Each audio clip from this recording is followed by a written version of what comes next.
Assalamualaikum warahmatullahi wabarakatuh. Alhamdulillahirabbil alamin. Teman-teman dan Bapak dosen semua, terima kasih sebelumnya saya ucapkan. Kami dari kelompok 1 akan menerangkan dan membahas tentang identifikasi dan formulasi masalah penelitian tindakan kelas. Langsung saja. Identifikasi masalah merupakan langkah awal yang harus dilakukan guru dalam melaksanakan penelitian tindakan kelas. Hal itu dimulai dari permasalahan yang sederhana, nyata, jelas, tajam mengenai hal-hal yang terjadi di dalam kelas.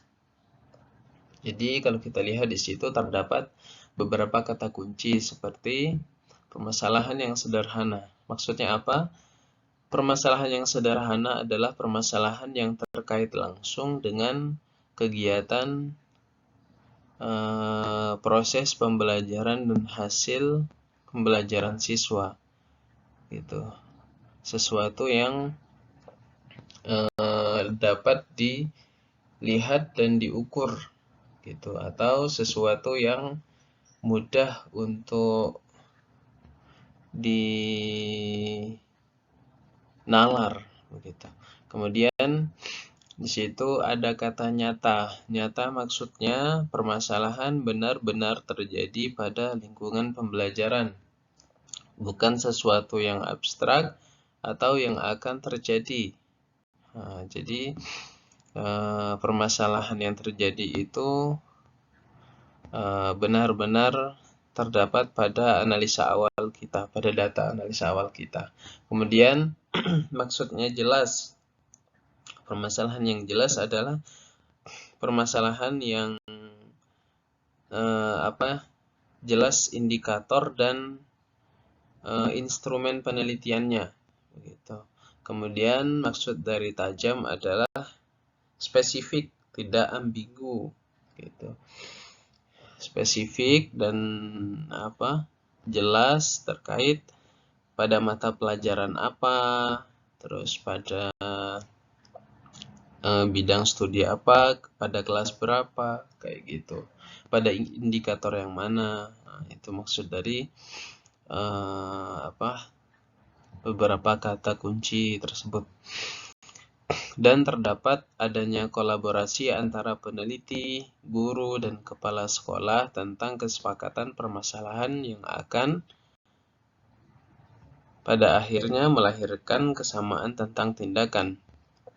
Jadi telah ada kesepakatan bahwa permasalahan ini harus segera diselesaikan, begitu, sehingga pada akhirnya melahirkan kesamaan ide, kesamaan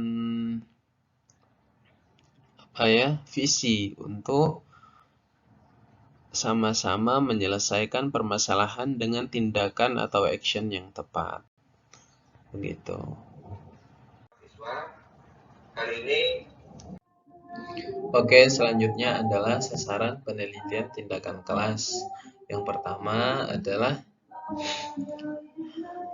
siswa, karena siswa itu yang langsung berinteraksi dan mendapat tindakan pembelajaran. Kemudian selanjutnya adalah guru, materi pembelajaran, media pembelajaran, dan hasil pembelajaran. Oke, teman-teman. Kemudian adalah contoh permasalahan yang timbul pada siswa, ya. Seperti pada poin pertama tadi. Yang pertama adalah biasanya rendahnya hasil belajar siswa. Sesuatu dikatakan sebagai rendahnya hasil belajar siswa adalah ketika mayoritas siswa mendapatkan nilai di bawah KKM, ya, atau tidak tuntas secara klasikal, artinya 80% dari siswa mendapatkan nilai di bawah KKM baru bisa dikatakan rendahnya hasil belajar siswa.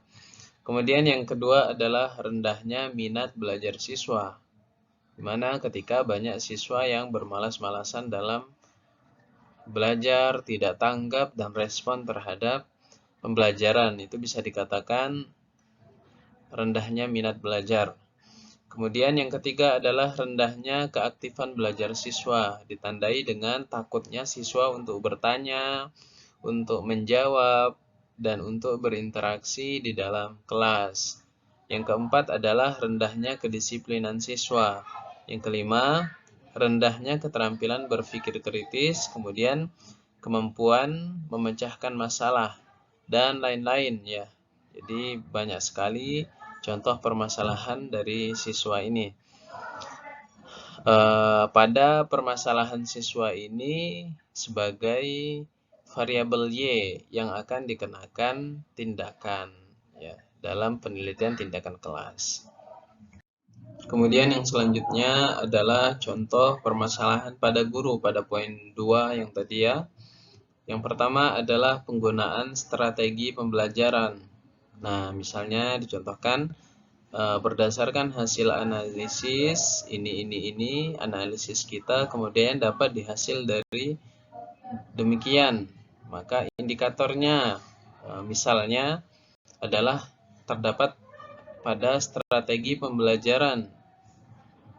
Strategi pembelajaran yang dilakukan oleh guru misalnya monoton gitu, tidak variatif, maka yang dikenai tindakan adalah penggunaan strategi pembelajarannya sehingga dapat memicu penyelesaian masalah yang ditimbulkan dari penggunaan strategi yang tidak tepat oleh guru. Kemudian yang kedua adalah penggunaan media pembelajaran. Ini misalnya berdasarkan hasil analisis ditemukan data seperti ini permasalahannya.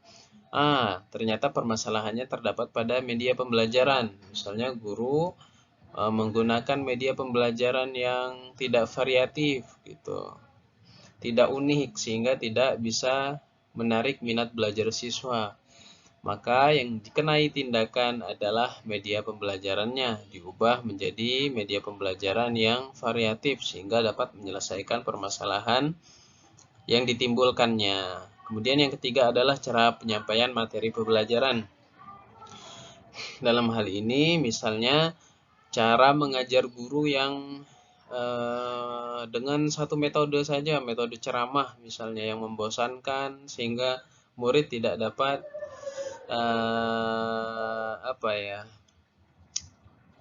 tidak semangat untuk belajar dan tidak semangat untuk mendengarkan penjelasan karena yaitu tadi ya mungkin cara penyampaian guru yang tidak interaktif terhadap siswa kayak gitu. Maka yang dikenai adalah tentang penyampaian materi pelajarannya harus dibenahi. Kemudian cara mengevaluasi pelajaran, misalnya dalam selama ini dalam mengajar evaluasinya hanya terdapat pada tes misalnya. Maka sedangkan tidak pada proses pembelajarannya atau hasil pembelajarannya saja. Maka dikenai tindakan misalnya akan dievaluasi baik dalam prosesnya, dalam hasilnya kayak gitu. Kemudian kedisiplinan guru dalam mengajar ya. Ini permasalahan-permasalahan yang biasa timbul dalam konteks pengajar atau guru. Oke, contoh permasalahan pada materi pelajaran. Yang pertama adalah jenis dan kesulitan pada materi pelajaran. Jadi, misalnya nilai siswa tidak baik begitu, padahal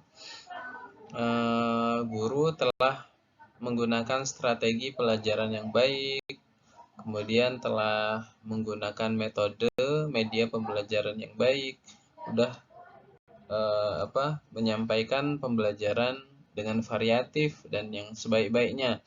Tetapi nilai siswa tetap rendah, maka bisa jadi kesulitan dari materi pelajaran yang terlalu sulit sehingga tidak sesuai dengan tingkat kecerdasan siswa gitu. Itu bisa jadi indikator permasalahan. Kemudian yang kedua adalah urutan dalam penyampaian materi. Jadi tidak urutnya penyampaian bisa menjadi penyebab tidak pahamnya siswa terhadap materi. Misalnya guru dalam hal menyampaikan materi misalnya dari A, B, tiba-tiba langsung D ya. Sehingga tidak urut dalam menyampaikan, itu sangat bisa menjadi penyebab tidak pahamnya siswa terhadap materi pembelajaran. Kemudian yang ketiga adalah pengorganisasian materi. Ya, ini penting ya. Jadi misalnya guru dalam minggu ini menyampaikan A misalnya, terus minggu depan materinya sudah masuk ke B, padahal seharusnya pada bab A pun belum selesai gitu. Jadi tidak diorganisasi dengan baik. Kemudian yang keempat adalah konsistensi materi ya. Jadi guru haruslah menyelesaikan materi dan membahasnya secara komprehensif sehingga konsistensi materi dapat terjaga ya, sehingga pemahaman siswa pun terhadap materi menjadi baik. Oke, catatannya adalah dalam melakukan refleksi, guru tidak boleh menghakimi atau menyalahkan siswa ya. Jadi lebih fokus pada diri guru sendiri. Jadi ini ya, sebaiknya guru dalam kegiatan analisis penyebab masalah itu lebih fokus pada kekurangan atau kelemahan yang dilakukan dalam kegiatan pembelajaran. Ya, jadi tidak boleh tajam keluar ya. Memang harus, karena siswa itu adalah seseorang yang dikenai tindakan begitu. Jadi bisa dikatakanlah semuanya itu tergantung gurunya gitu. Bagaimana bisa menyajikan pembelajaran dengan sebaik-baiknya dan mencontohkan sesuatu dengan sebaik-baiknya sehingga dapat membangun karakter siswa dan menjadikan siswa menjadi lebih baik lagi ke depannya. Oke,